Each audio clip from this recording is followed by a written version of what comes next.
Shalom everyone, I'm Naila from Alpha Bible College. Thank you for watching my videos. YouTube पर channel है Straight from the Bible with Naila के नाम से. Please like and subscribe ज़रूर कीजिएगा.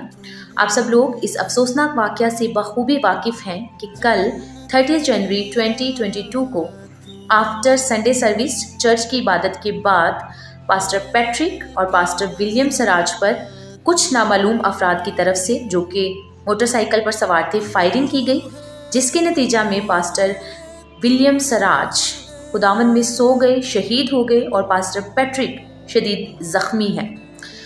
हम उनके ख़ानदान के लिए तसल्ली और तशफ़ी और इत्मीनान की दुआ करते हैं. आमीन.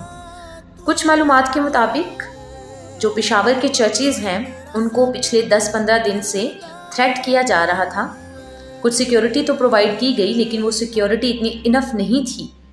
अगर वो एक प्रॉपर सिक्योरिटी होती तो आज ये वाक़या रूनुमा नहीं होता.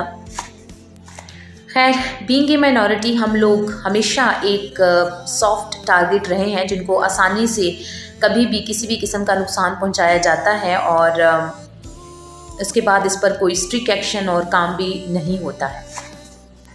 बेशक हमें इस बात का अफसोस है, लेकिन इसके साथ साथ एक हकीकी इत्मीनान भी है कि पास्टर विलियम सराज अपने हकीकी निजात दहिंदा यीशु मसीह के पास चले गए हैं.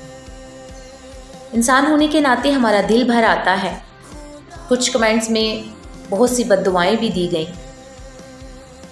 बेशक गवर्नमेंट को इस पर स्ट्रिक्ट एक्शन लेना चाहिए ताकि आइंदा ऐसे वाक़यात ना हो. और बीइंग ए माइनॉरिटी मसीही पास्टर्स को, चर्चेज़ को, मसीही कलीसियाओं को और मसीहियों को तहफ़्फ़ुज़ देना चाहिए. लेकिन एक मसीही होने के नाते हमारा क्या रोल बनता है? आप सब जानते हैं ऐसे वाक़यात का होना ज़रूर है. वक्त नज़दीक है. बाइबल मुक़द्दस साफ तौर पर बयान करती है कि आखिरी वक्त में ये सब कुछ होगा.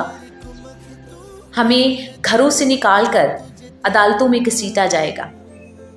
ये सारी चीज़ें, कत्ल होना, मसीह के नाम पर हमें मारा जाना, ये सब कुछ बाइबल मुक़द्दस इसके बारे में पहले से बयान करती है. इसके अलावा और भी चीज़ें, जो कुछ भी आपको इर्द गिर्द होता हुआ नज़र आ रहा है, ये सब कुछ बाइबल मुक़द्दस में मेंशन है कि आखिरी ज़माना में ये सब कुछ होगा.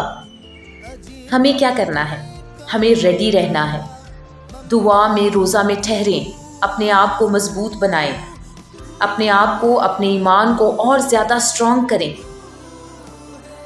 कलाम कहता है कि उन लोगों से ना डरो जो जान ले सकते हैं, उससे डरो जो जान पर और रूह पर इख्तियार रखता है. फॉर एग्ज़ाम्पल मैं हूँ, तो मेरा रिस्पॉन्स एक मसीही होने के नाते ये होना चाहिए कि ऐ खुदावंद, इनको माफ़ कर, क्योंकि ये नहीं जानते कि क्या करते हैं. और सबसे इम्पॉर्टेंट बात, बड़ी बात ये है कि इनके दिलों को मसीही ईमान से रोशन कर, फिर मज़ा आएगा. जो गुनाह करता है उसको उसकी सज़ा मिल जाती है, ठीक है, लेकिन मेरे मुताबिक मज़ा तब आता है या अच्छा तब लगता है जब वो अपने गुनाह को पहचानता है, पछताता है और फिर पूरी कोशिश करता है कि आइंदा वो ये गुनाह ना करे. मुझे पौलुस रसूल बहुत ज़्यादा पसंद है. पौलुस रसूल किन लोगों में से थे? वो जो कि मसीहियों को घरों से निकालते, औरतों तक को घसीटते, बच्चों को रास्तों में, अदालतों में ले जाते, उन पर मौत की सज़ा का हुक्म करवाते और ख़ुद कत्ल करते. जब स्तिफनस को संसार किया जा रहा था तो पौलुस रसूल वहीं पर थे. फिर क्या हुआ? अगर उनको कोई सज़ा मिल जाती या वो मार दिए जाते, क्या ये बड़ी बात होती? नहीं. बड़ी बात ये है कि उनका दिल मसीह ईमान से रोशन हो गया और वो इतने बड़े रसूल बन गए. Oh my God.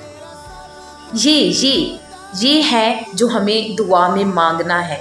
कैसे लोग जो मसीहियत के अगेंस्ट हैं, जो मसीह के ख़िलाफ़ हैं, मसीही लोगों के ख़िलाफ़ हैं या मसीही ईमान के ख़िलाफ़ हैं, उनके दिल मसीही ईमान से रोशन हो जाए. और वही पौलुस रसूल जो ये सब कुछ करता फिर रहा था और शहरों शहरों में जाता था, सिर्फ एक जगह नहीं, जहाँ कहीं उसे पता चलता था मसीही लोग रहते हैं, उस शहर को चला जाता था और जाके उनको कत्ल के लिए हवाला करता और ख़ुद कत्ल करवाता था और प्राउड फील करता था और खुश होता था. फिर वही मसीह की गवाही देने लगा और कहने लगा कि मैं वही हूँ, और लोग शक करते थे उन पे. اور پھر اس نے کہا کہ میرا جینا مسیح ہے اور میرا مرنا نفع ہے، کہ میں اس مسیح سے جا کے ملوں جس کی وہ کیس تھا، اور اسی کے نام کی منادی کرتے کرتے اس نے ہزاروں مصیبتیں سہیں اس نام کی خاطر۔ ایسے لوگوں کے لیے دعا کیا کریں، روزہ رکھا کریں۔